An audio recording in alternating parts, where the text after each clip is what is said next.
के रूप में भेजे हैं लास्ट के 2-3 एग्जाम्पल। वो हम लाइन के डिफरेंट फॉर्म अभी पढ़ लेते हैं, फॉर्मूला उनकी हेल्प से और आसानी से हो जाएगा। जो लास्ट के क्वेश्चन आपको दिए हुए हैं एग्जाम्पल्स में, ठीक है। एक तो पॉपुलेशन वगैरह का दिया हुआ है, एक टाइम और डिस्टेंस का दिया हुआ है, एक ट्राइंगल है उसके अंदर स्क्वायर इंस्क्राइब्ड है, स्क्वायर की साइड निकलवा रहा है। तो वो सारी चीज़ें हम फिलहाल टाइप डिस्कस कर रहे हैं, equation of straight line in different form. Different form में स्ट्रेट लाइन की इक्वेशन क्या क्या होगी, वो सारी टाइप पढ़ने के बाद हम बात करेंगे उन तीनों एग्जाम्पल्स की।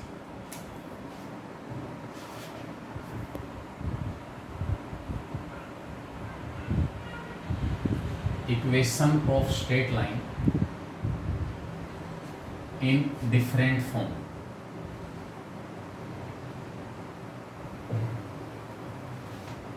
डिफरेंट फॉर्म में स्ट्रेट लाइन की इक्वेशन क्या होगी वो हम डिस्कस करेंगे, जिसमें सबसे पहला केस हमारे पास है equation of straight line parallel to x axis, parallel to y axis and so on. Equation of straight line parallel to x axis. कोई भी लाइन एक्स एक्सिस के पैरेलल है, उसकी इक्वेशन किस फॉर्म में मिलेगी, किस टाइप की इक्वेशन होगी। अब एक्स एक्सिस से पैरेलल है एक्स एक्सिस के, तो उसमें एक एक्स्ट्रा इन्फॉर्मेशन आपको और मिलेगी। क्या होगी वो extra information? And at a distance of a units from x axis,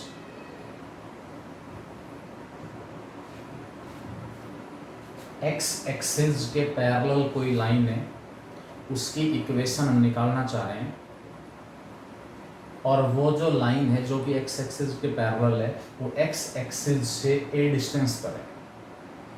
आपसे कहेगा x एक्सिस से 4 यूनिट के डिस्टेंस के ऊपर एक लाइन है, उसकी इक्वेशन क्या होगी। x एक्सिस से 3 यूनिट के डिस्टेंस के ऊपर एक लाइन है, उसकी इक्वेशन क्या होगी।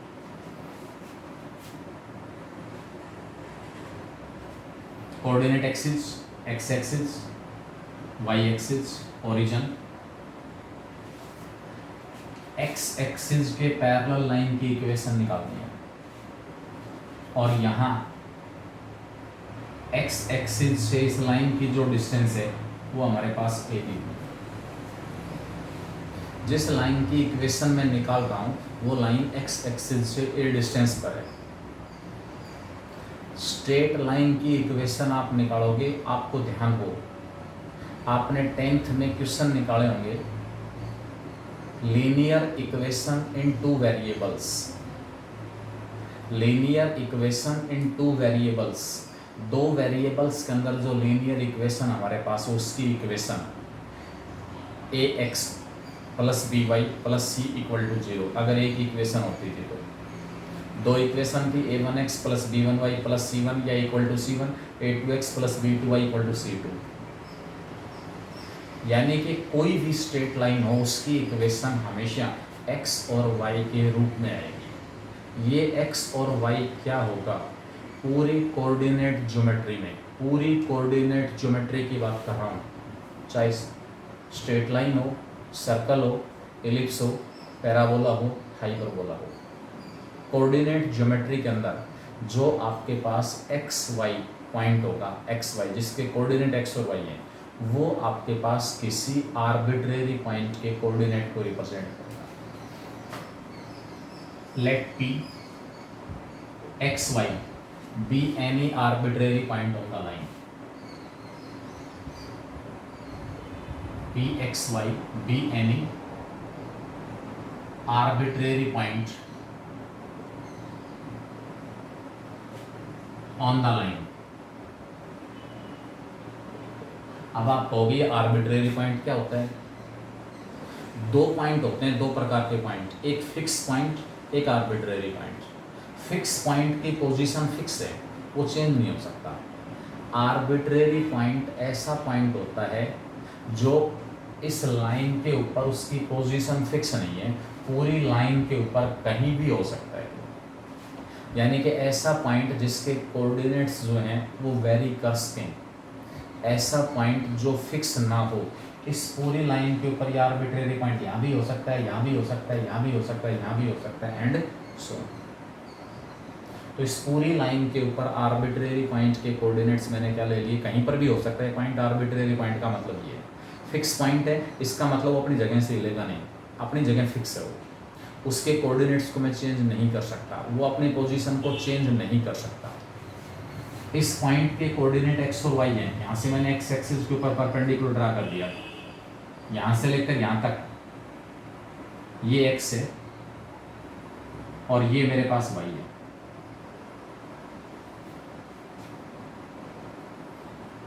ये आपके पास वाई भी है और यही आपके पास ए भी है, क्योंकि ये लाइन जो है वो एक्स एक्सिस के पैरेलल है। तो क्या मैं ये कह सकता हूँ कि वाई जो है वो ए के इक्वल होता है, y equal to A, Y equal to A. इस पूरी लाइन के ऊपर y इक्वल टू ए होने का मतलब क्या हुआ, इस लाइन के ऊपर जितने भी पॉइंट्स हैं उनके कोऑर्डिनेट्स के बारे में इंफॉर्मेशन मिल रही है मुझे। इस लाइन के ऊपर जितने भी पॉइंट्स हैं उन सबका y कोऑर्डिनेट फिक्स रहेगा। y equal to constant equation of straight line parallel to x axis. तो यहाँ से ये मेरे पास इक्वेशन आ गई है, जो लाइन x एक्सिस के पैरेलल है उसकी इक्वेशन मुझे किस फॉर्म में मिलेगी, y equal to a. If a is positive, line lies above x axis. If a is negative, line lies below x axis. अगर a पॉजिटिव है, ये मैंने a बताया कांस्टेंट है आपको, कांस्टेंट। अगर a पॉजिटिव है, y इक्वल टू 2 आपसे पूछेगा what is y equal to 2, आप कहोगे एक पॉइंट है जिसका y कोऑर्डिनेट 2 है। एक्चुअल में ये सेट ऑफ पॉइंट्स है, सेट ऑफ पॉइंट्स। कौन से पॉइंट्स, जिनका y कोऑर्डिनेट 2 है, और ये सारे के सारे जो पॉइंट हैं वो आपको इस लाइन के ऊपर मिलेंगे। y इक्वल टू 2 होने का मतलब एक ऐसी लाइन जिस पूरी लाइन के ऊपर y कोऑर्डिनेट फिक्स है, y कोऑर्डिनेट चेंज नहीं हो रहा। y कोऑर्डिनेट क्या दिया हुआ है, फिक्स, y कोऑर्डिनेट चेंज नहीं हो रहा। ये केस हमारे पास इसमें दिया हुआ है।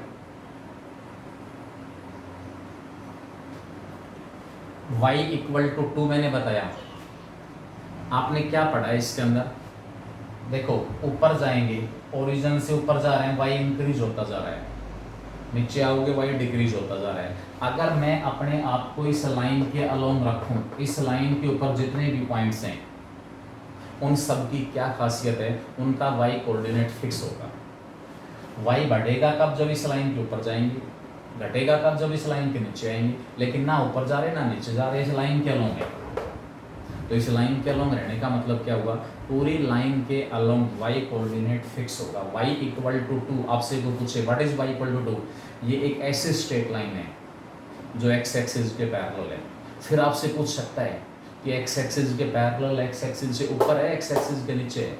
अगर ये कांस्टेंट पॉजिटिव है तो लाइन x एक्सिस के ऊपर मिलेगी 2 यूनिट डिस्टेंस पर, और अगर ये कांस्टेंट नेगेटिव है, बेटा इसके अंदर मैंने एक पर्टिकुलर एग्जांपल ले लिया, y इक्वल टू 2, a को हटा के मैंने कह दिया कि अगर y इक्वल टू 2 दिया हुआ है तो ये क्या होगा, y इक्वल टू a, तो इसका आपके पास एक तरह से फॉर्मूला आ गया।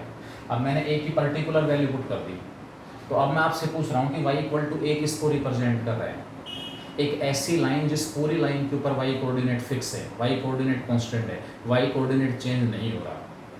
तो वो आपके पास लाइन कौन सी होगी, ए आर। तो इसके अंदर सपोज यहाँ पर ये पॉइंट 0 2 है, तो y इक्वल टू 2 ये वाली लाइन होगी। मतलब कहीं पर भी आपसे दिया हुआ है, मैं कहूँ y equal to -3, what is this, जब आपको एक इक्वेशन दी हुई है और उस इक्वेशन में y कोऑर्डिनेट फिक्स है, तो इसका मतलब है ये एक ऐसी लाइन की इक्वेशन है जो एक्स एक्सिस के पैरेलल है, एक्स एक्सिस के पैरेलल। जो कांस्टेंट है, अगर ये कांस्टेंट पॉजिटिव तो लाइन एक्स एक्सिस के पैरेलल और एक्स एक्सिस के ऊपर भी, और अगर ये कांस्टेंट नेगेटिव तो लाइन एक्स एक्सिस के नीचे और 3 यूनिट के डिस्टेंस पर, एक्स एक्सिस के नीचे और 3 यूनिट डिस्टेंस के ऊपर। ये ओरिजिन था तो ये लाइन मेरे पास ही आ जाएगी y = -3। मोटे शब्दों में अगर मैं कहूँ तो सारा कंक्लूजन मेरे पास क्या निकला कि जो लाइन एक्स एक्सिस के पैरेलल है उसकी इक्वेशन मुझे y = सम कांस्टेंट, उस इक्वेशन में x अपीयर होगा ही नहीं। आपने ax + by = c मैंने बताया 10th में, लीनियर इक्वेशन इन 2 वेरिएबल्स पढ़ा था, x भी आ रहा था y भी आ रहा था। लेकिन अगर इक्वेशन में अकेला x आ रहा है या अकेला y आ रहा है तो या तो लाइन हॉरिजॉन्टल होगी या लाइन वर्टिकल होगी। तो मैंने हॉरिजॉन्टल लाइन की इक्वेशन आपको बता दी। हॉरिजॉन्टल लाइन की जो इक्वेशन है वो किस फॉर्म में मिलेगी आपको, y = some constant. What is this constant? ये कांस्टेंट पॉजिटिव है तो लाइन एक्स एक्सिस के ऊपर, नेगेटिव है तो लाइन एक्स एक्सिस के नीचे। इसी प्रकार इक्वेशन ऑफ एक्स एक्सिस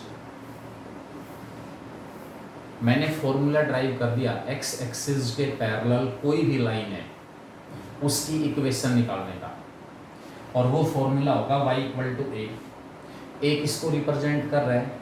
उस लाइन के डिस्टेंस, कहाँ से? ओरिजिन से।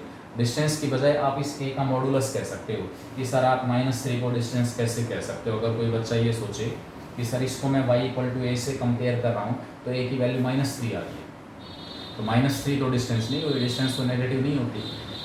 a का जो मॉडुलस है वो आपके पास उस लाइन की डिस्टेंस को रिप्रेजेंट करेगा x एक्सिस। कांस्टेंट पॉजिटिव तो लाइन x एक्सिस के ऊपर, कांस्टेंट नेगेटिव तो लाइन x एक्सिस के नीचे। अब मैं आपसे कह रहा हूँ x एक्सिस की इक्वेशन, x एक्सिस अपने आप में एक लाइन है, वो x एक्सिस जो कि एक लाइन को रिप्रेजेंट कर रहा है वो x एक्सिस से कितने डिस्टेंस पर है? 0 डिस्टेंस पर। यानी कि in case of x axis जो a आपका है वो 0 हो जाएगा, और a 0 पुट करते यहाँ पर इक्वेशन बन जाएगी x एक्सिस की y = 0। कोई डिफरेंस इसमें नहीं है। y = 2 का मतलब एक ऐसी लाइन जिस पूरी लाइन के ऊपर y कोऑर्डिनेट 2, y = -3 का मतलब एक ऐसी लाइन जिस पूरी लाइन के ऊपर y कोऑर्डिनेट -3, y = 0 का मतलब एक ऐसी लाइन जिस पूरी लाइन के ऊपर y कोऑर्डिनेट 0। और हमें अच्छी तरह पता है y कोऑर्डिनेट 0 कहाँ होता है? x एक्सिस के ऊपर होता है। तो x एक्सिस की इक्वेशन y = 0। इसी प्रकार दूसरा केस हमारे पास है, x एक्सिस के पैरेलल की बजाय equation of straight line parallel to y axis, equation of straight line parallel to y axis, यानी कि वर्टिकल लाइन की इक्वेशन निकालेंगे। x एक्सिस की जो पैरेलल है वो हॉरिजॉन्टल लाइन रहेगी। अब मैं वर्टिकल लाइन की इक्वेशन निकाल रहा हूँ, लाइन y एक्सिस के पैरेलल है and at a distance of b units from it,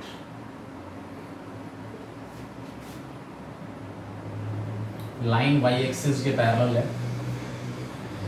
और y एक्सिस से b यूनिट डिस्टेंस पर है, दिस इज b। इस लाइन के ऊपर फिर से मैंने आर्बिट्रेरी पॉइंट ले लिया। बेटा मैंने एक बात बता दी आपको कि पूरी कोऑर्डिनेट ज्योमेट्री में चाहे आप किसी भी कर्व की इक्वेशन निकालोगे, उस कर्व की जो इक्वेशन आएगी वो x और y के रूप में आएगी, और वो x और y किसको रिप्रेजेंट करेगा? उस पर्टिकुलर कर्व के ऊपर प्रेजेंट किसी आर्बिट्रेरी पॉइंट के कोऑर्डिनेट्स। फिर आर्बिट्रेरी पॉइंट ले लूँगा, let pxy be any arbitrary point on the line according to definition of coordinates। इस पॉइंट की कोऑर्डिनेट x और y है, यहाँ से परपेंडिकुलर ड्रा कर दिया, this is x and this is y। यहाँ से लेकर यहाँ तक ये x है, ये दोनों लाइन एक दूसरे के पैरेलल हैं, तो x और b आपस में क्या होंगे? तो इस लाइन की इक्वेशन आएगी x इक्वल टू, क्या याद रखना है, लाइन x एक्सिस के पैरेलल है तो उसकी equation y equal to constant, line y axis के पैरेलल है तो उसकी equation x equal to constant. एक एक्सिस के पैरेलल कोई भी लाइन है उसके ऊपर दूसरा कोऑर्डिनेट कांस्टेंट रहता है, y के पैरेलल है तो x कांस्टेंट रहेगा, x के पैरेलल है तो y कांस्टेंट रहेगा। उस पूरी लाइन के ऊपर मतलब जितने भी पॉइंट उस लाइन के ऊपर होंगे उन सब का x कोऑर्डिनेट फिक्स होगा। इस लाइन के ऊपर पॉइंट है x coordinate 1 1 1 2 1 3 1 4 1 10 and so on, जितने भी पॉइंट हैं उन सब का x कोऑर्डिनेट फिक्स है, x इक्वल टू क्या आ गया। फिर दोबारा ये b पॉजिटिव हो सकता है, नेगेटिव हो सकता है, ये b पॉजिटिव भी हो सकता है और नेगेटिव भी हो सकता है। b अगर पॉजिटिव हुआ तो लाइन y एक्सिस के राइट में होगी, b अगर नेगेटिव हुआ तो लाइन y एक्सिस के लेफ्ट में होगी, और अगर b जीरो हुआ तो लाइन y एक्सिस के साथ कोइंसाइड करेगी। b अगर जीरो हुआ तो लाइन y एक्सिस के साथ क्या करेगी, coincide. Equation if b equal to 0 then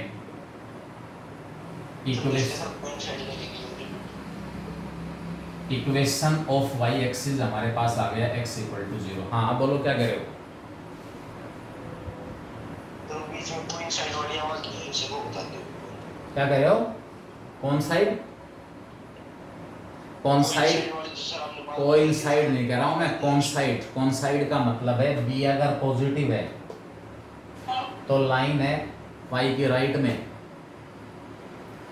b अगर नेगेटिव है यानी कि x की वैल्यू जो कांस्टेंट दी हुई है वो कांस्टेंट अगर पॉजिटिव है तो लाइन होगी y एक्सिस के राइट में, अगर वो कांस्टेंट नेगेटिव है तो लाइन होगी y एक्सिस के लेफ्ट में।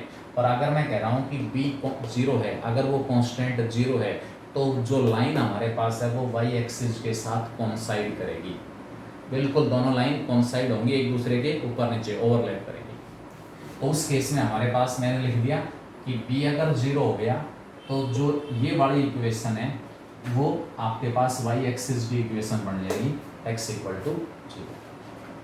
क्या याद रखें इन दोनों फॉर्म्स का कंक्लूजन, लाइन x के पैरेलल है तो उसकी equation y equal to some constant, line y के पैरेलल है तो उसकी equation x equal to some constant, y के पैरेलल है x इक्वल टू कांस्टेंट रहेगा, x के पैरेलल है y इक्वल टू कांस्टेंट रहेगा। वो कांस्टेंट पॉजिटिव और नेगेटिव कुछ भी हो सकता है। x के पैरेलल है, कांस्टेंट पॉजिटिव है तो x एक्सिस के ऊपर होगी लाइन, अगर वो कांस्टेंट नेगेटिव है तो लाइन x एक्सिस के नीचे होगी। y के पैरेलल है, कांस्टेंट पॉजिटिव है तो y के राइट में होगी लाइन, और अगर वो कांस्टेंट नेगेटिव है तो लाइन y के लेफ्ट में होगी, और अगर वो कांस्टेंट जीरो है तो लाइन या तो x एक्सिस के साथ कोइंसाइड करेगी या y एक्सिस के साथ कोइंसाइड करेगी। जो लाइन x एक्सिस के पैरेलल है उनको हॉरिजॉन्टल लाइन कहेंगे, जो लाइन y एक्सिस के पैरेलल है उनको वर्टिकल लाइन। वर्टिकल लाइंस का स्लोप डिफाइन नहीं होता, ये लाइन वर्टिकल लाइन है क्योंकि इस पूरी लाइन के ऊपर जितने भी पॉइंट हैं उन सब का x कोऑर्डिनेट फिक्स है, और स्लोप निकालने का फॉर्मूला होता है y2 minus y1 upon x2 minus x1। कोई भी दो पॉइंट आप लेके चलोगे पासिंग पॉइंट 1 1 और 2 1, y2 माइनस y1 2 माइनस 1 आ गया, अपॉन में 1 माइनस 1 0। इसलिए इस वर्टिकल लाइन का जो स्लोप है वो डिफाइन नहीं होगा, क्यों, क्योंकि वर्टिकल लाइन के ऊपर x कोऑर्डिनेट फिक्स है।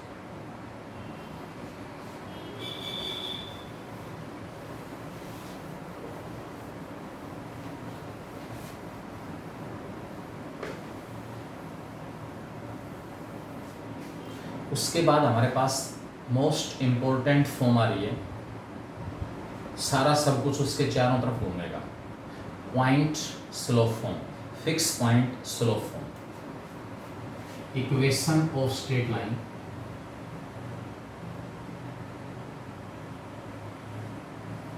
passing through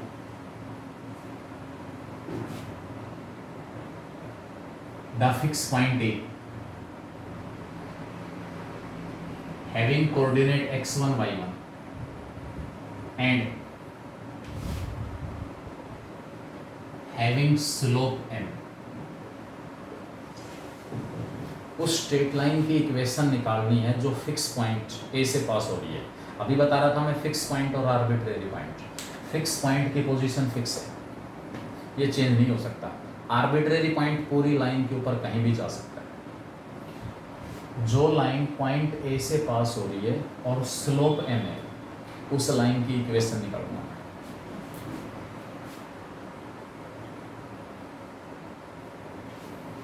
ये लाइन हमारे पास दी हुई है, मुझे इस लाइन की इक्वेशन निकालनी है। ये जो लाइन है वो एक फिक्स पॉइंट है ए, जिसके कोऑर्डिनेट है x1 y1, उससे पास हो रही है। और ये जो लाइन है x एक्सिस के साथ अगर एंगल थीटा बना रही है, तो इस एंगल थीटा का जो टेंजेंट है वो m के इक्वल है। किसी लाइन द्वारा x एक्सिस की पॉजिटिव डायरेक्शन के साथ बनाए हुए एंगल के टेंजेंट की वैल्यू उसका स्लोप होता है। तो स्लोप m दिया हुआ है, इसका मतलब ये लाइन x एक्सिस के साथ जो एंगल बना रही है उस एंगल के टेंजेंट की वैल्यू m। p मैंने आर्बिट्रेरी पॉइंट ले लिया, फिर से late p x y be any arbitrary point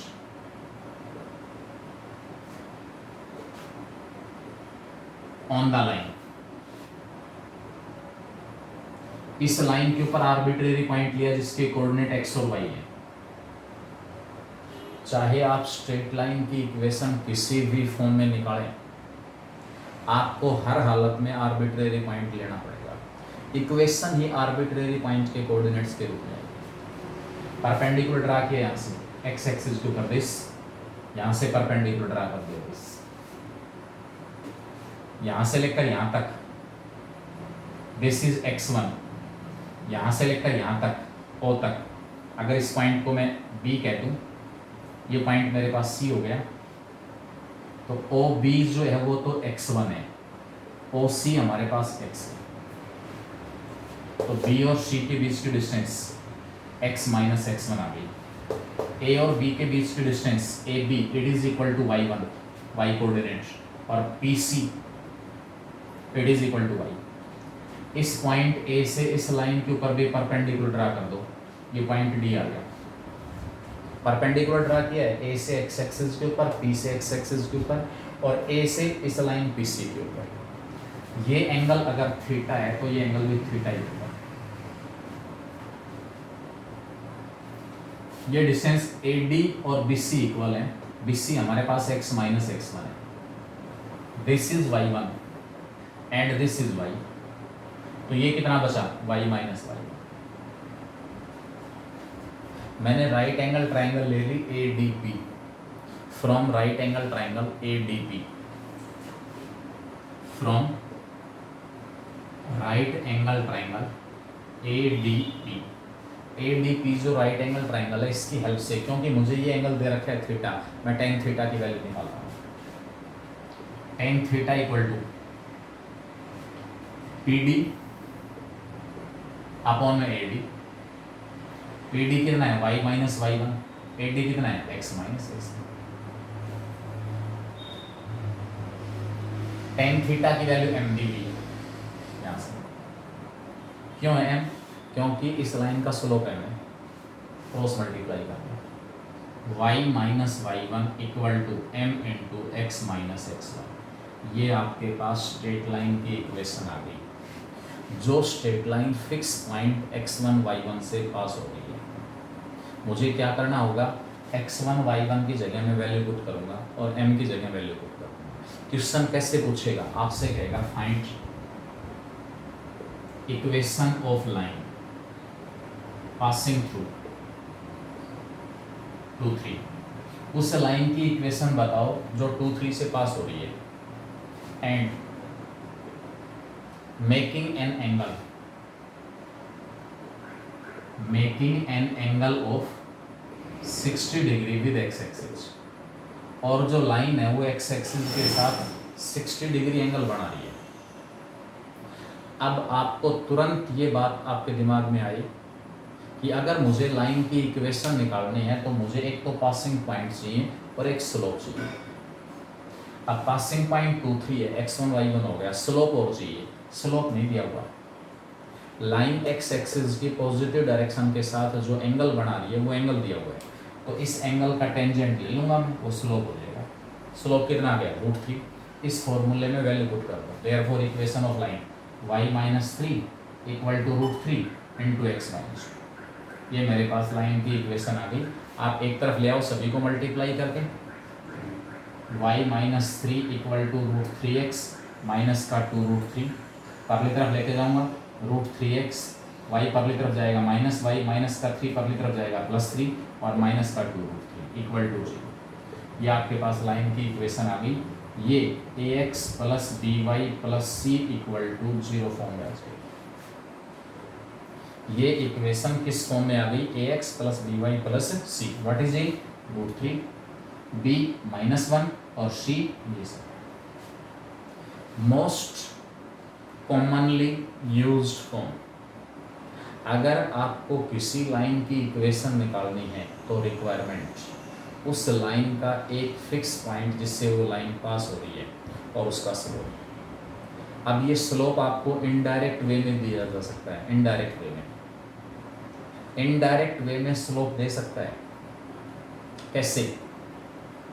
find the equation of line passing through the point 2 3 and parallel to the line, and parallel to the line, उस line की equation निकालो जो इस point से पास हो रही है, and parallel to the line 3x minus 4y plus 5 equal to 0। हम क्या बता चुके आपको, एक तो ये लाइन है और एक लाइन की इक्वेशन निकालनी है। क्या रिलेशन है दोनों में, एक दूसरे के पैरेलल है दोनों लाइन एक दूसरे के पैरेलल हैं। रिक्वायर्ड लाइन 2 3 पॉइंट से पास हो रही है और इसके पैरेलल है। अब दो लाइन अगर एक दूसरे के पैरेलल हैं तो हमने पढ़ा है उनका स्लोप सेम होता है। दो लाइन अगर एक दूसरे के पैरेलल हैं तो उनका स्लोप सेम होता है। तो जो इस लाइन का स्लोप है वही रिक्वायर्ड लाइन का स्लोप है। अब मुझे इस लाइन का स्लोप निकालना है, कैसे निकालो? देखो लाइन की इक्वेशन आपके पास इस फॉर्म में आ रही है। स्लोप कौन था, √3 था। कहाँ है √3? ये दोनों कांस्टेंट वाले टर्म तो आपस में सोल्व हो जाएंगे, कितना प्लस कितना माइनस, ज़्यादा प्लस का ज़्यादा माइनस का। जो x का कोफिशिएंट होता है ना राइट साइड में x का जो कोफिशिएंट है वो लाइन का स्लोप होगा। अगर लेफ्ट साइड में y का कोफिशिएंट 1 है तो मुझे इस लाइन का स्लोप निकालना है। मैं 4y को कभी तरफ ले गया, या माइनस का 4y इक्वल टू माइनस का 3x माइनस 5। मैं क्या बता रहा हूँ आपको कि जब लेफ्ट साइड में y का कोफिशिएंट 1 होगा तो राइट साइड में जो भी x का कोफिशिएंट है वो उस दी हुई लाइन का स्लोप होगा। -4 से डिवाइड कर दिया, -3 अपॉन -4 3/4x और साथ में प्लस का 5/4। लेफ्ट साइड में y का कोफिशिएंट 1 आ गया, राइट साइड में x का कोफिशिएंट कितना है 3/4। इसका मतलब इस लाइन का जो स्लोप है वो 3/4। इस दी हुई लाइन का स्लोप 3/4, क्योंकि जो लाइन निकालनी है उसके ये लाइन पैरेलल है। Find the equation of line passing through the point 2 3 and parallel to the line 3x minus 4y plus 5 equal to 0। एक लाइन गिवन है, एक रिक्वायर्ड जिसकी इक्वेशन निकालनी है। दोनों एक दूसरे के पैरेलल हैं, दोनों एक दूसरे के पैरेलल हैं, स्लोप सेम होगा। पैरेलल लाइंस का स्लोप सेम होता है, इसलिए रिक्वायर्ड लाइन का जो स्लोप है, स्लोप ऑफ रिक्वायर्ड लाइन वो 3/4 आ गया। पासिंग पॉइंट हुए तो 3 रहेगा। Equation of required line y-3 equal to 3/4 into x-। ये आपके पास इस लाइन की इक्वेशन है। फिर इस पॉइंट को मैं रिपीट कर देता हूँ एक बार। अगर आपको x और y में लीनियर इक्वेशन दी हुई है, ठीक है, वो एक स्ट्रेट लाइन को रिप्रेजेंट कर रही है, हम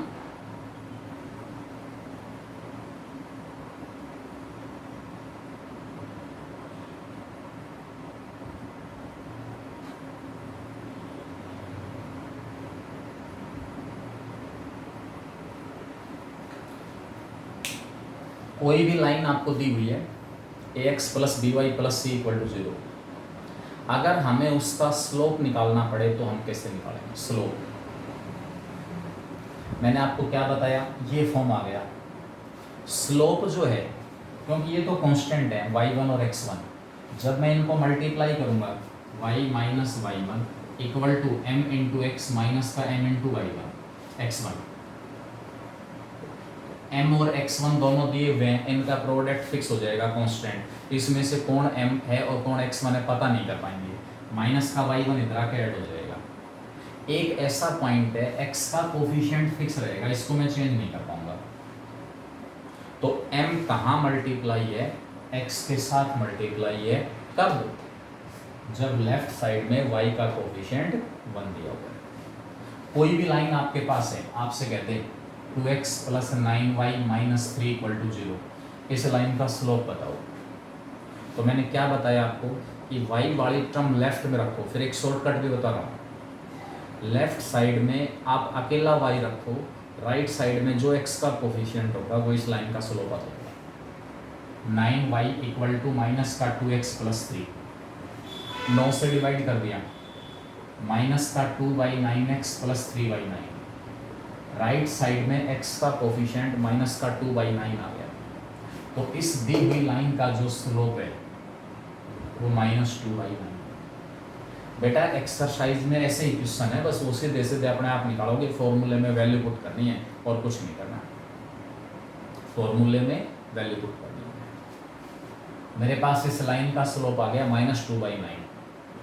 अब मैं आपको एक शॉर्ट मेथड बता देता हूँ स्लोप निकालने के लिए, जहाँ आपको इस y को एक तरफ और x वाले टर्म को दूसरी तरफ ले जाने की ज़रूरत नहीं होगी। वो फॉर्मूला होगा negative sign coefficient of x upon में कोफिशिएंट ऑफ y,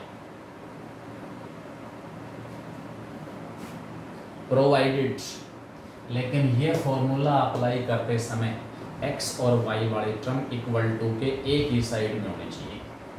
तो इस फॉर्मूले से आप स्लोप निकालना। अब निकालता हूँ मैं स्लोप। ये नेगेटिव साइन तो फॉर्मूले में माइनस, x का कोफिशिएंट है 2, y का कोफिशिएंट है 9, स्लोप कितना आ गया -2/9। इसको मैंने y एक तरफ x दूसरी तरफ इस फॉर्म में चेंज किया तो भी स्लोप कितना आएगा -2/9।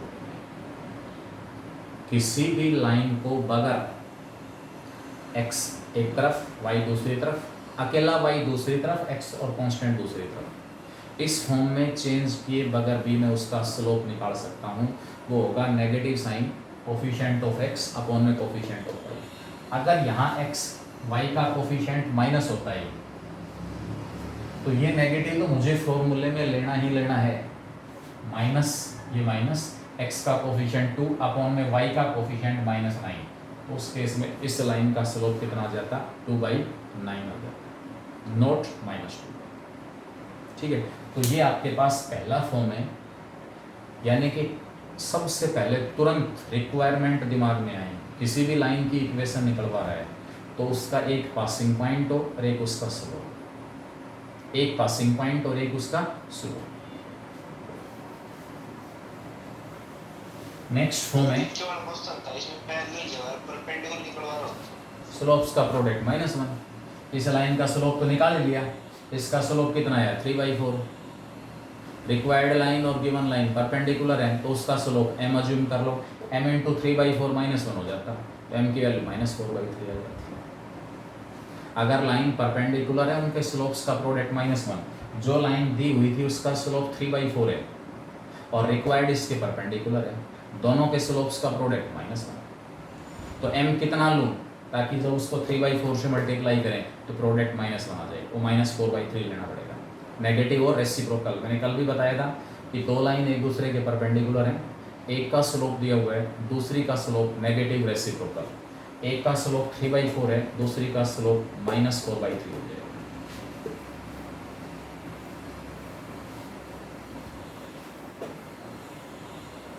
स्लोप की बजाय आपको दो पासिंग पॉइंट दिए गए, दो passing point. Equation of straight line passing through